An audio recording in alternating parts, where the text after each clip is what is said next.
Hey there, everyone! Welcome back to the Reddit Reels.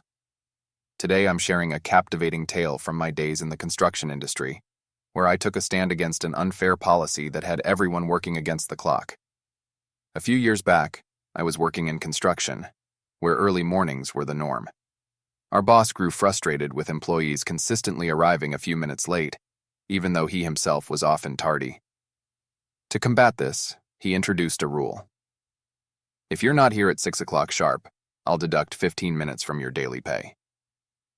One day, I inadvertently left my tape measure in my car and had to make a quick trip back to retrieve it. I entered the workspace at 6:03, and the boss immediately reprimanded me, reminding me of the previous day's warning and docking my pay for those 15 minutes. Frustrated, I took a stand. I removed all my tools, found a nearby bucket, and sat down.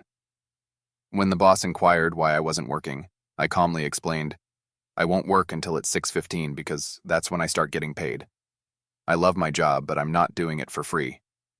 The boss attempted to argue, but I firmly reminded him of the legal implications, emphasizing that forcing unpaid work could lead to serious consequences. That silenced him, and my coworkers took notice. Over the following days, others adopted the same approach. Rather than risking a minor time deduction, they texted the boss their arrival time, sat in their cars, and only started working when their paid time began. This collective resistance had a profound impact on productivity and morale. Ultimately, our boss faced repercussions from his own superiors due to plummeting productivity and missed deadlines attributed to his policy. He was told that his management skills were lacking, and suddenly, the 15-minute deduction rule vanished. We resumed our work diligently, catching up on lost time. This story serves as a testament to worker solidarity, as none of us were willing to be exploited for those 15 minutes of unpaid labor. However, my stance marked me as a target, and it wasn't long before the boss found reasons to terminate my employment. My wife often complains that I don't clean up while I cook, so I decided to take things to a whole new level. I am the designated cook at home, and I don't mind it one bit. In fact, I love preparing meals for my family, and that includes handling the kitchen cleanup afterward. My wife, on the other hand, is not much of a cook, and we both came to terms with this early in our relationship. No matter how much time and effort I've put into teaching her culinary skills, it's just not her forte. Typically, my cooking process kicks off as soon as I finish work.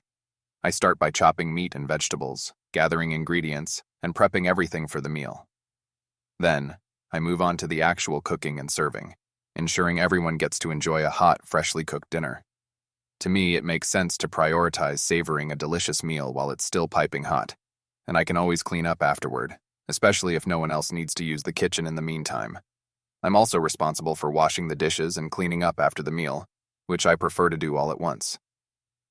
This way, I can efficiently manage the entire cleanup process, including washing cutlery and cooking utensils. My wife takes care of our toddler during this time, putting her to bed. This arrangement allows us to enjoy our meals together when they are at their tastiest.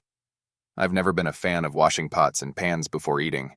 However, my wife has a different perspective on this. Every now and then, while I'm in the midst of cooking, she'll walk into the kitchen and start expressing her annoyance. She suggests that I should tidy up, clean the cutting board, or handle various other tasks while waiting for a dish to cook. Sometimes, especially with certain time-sensitive dishes and the toddler's bedtime approaching, there's simply no room for these pauses. Don't get me wrong, I do clean up as I go, especially when it comes to raw meat or any spills that could pose a health risk. But I don't see an immediate need to put away things like chopping boards, certain empty containers, or condiments until I'm finished with my cooking or the subsequent cleanup. I believe these items can wait without compromising safety or kitchen functionality. Now, here's where the story takes an interesting turn. One day, my wife got particularly snippy with me for leaving the chopping board next to the pans, insisting that cleaning as you cook isn't difficult. Fine, I thought. For the next meal, I decided to take her advice to heart and clean everything I touched while preparing my meal. I meticulously cleaned each item before using it. If I needed to open a can of pasta sauce, I'd wash and dry the can opener first. If I touched the kitchen countertop, I'd wipe it down. Accidentally dropped a garlic clove? Well, I'd better give the entire kitchen floor a thorough scrub. Noticed a hint of charred residue on the stove? Time to degrease the entire area. You get the picture. By the time my wife had put our little one to sleep, 3 hours had passed and our kitchen was literally sparkling. The catch? I hadn't even started cooking. The pasta remained untouched, and the sauce ingredients hadn't made it to the pan. When my wife inquired about dinner, I informed her that I still needed to clean the fridge, pointing out some stains beneath the tomato tray. She decided to head back to bed. Nevertheless, I continued cooking and even packed her lunch. Surprisingly, I haven't faced any complaints since. And that's the story of how I took my wife's advice on cleaning as I cooked to a whole new level.